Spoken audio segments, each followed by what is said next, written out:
না আর এর সম্পূর্ণ আর এর এর কি অবস্থা? কথা বলতে পারে না, পায়ে পা নরম। আহারে, এত সুন্দর একটা মেয়ে, সেও একই অবস্থা। এবং এই শিশুটা সব সময় কান্নাকাটি করে। আবার এই ২-৩ বাচ্চা যখন পোষা পায়খানা করে তখন মা বাবার কি হয় এটা বলেন? ভাবছেন কখনো একটি বাচ্চা যদি বাসায় অসুস্থ থাকে তার পরিবারটা কতটা দুর্বিষহ জীবনযাপন করে, এটা কিন্তু ভাবলেই কষ্ট লাগে।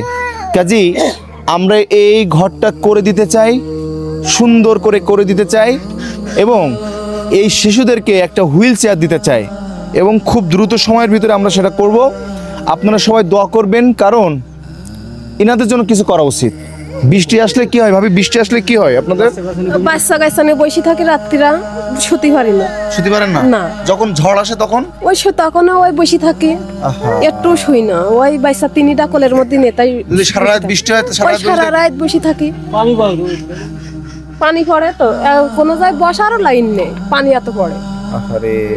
এরকম অবস্থা হয়, অনুদানও পায় না, কোনো অনুদান পায় না।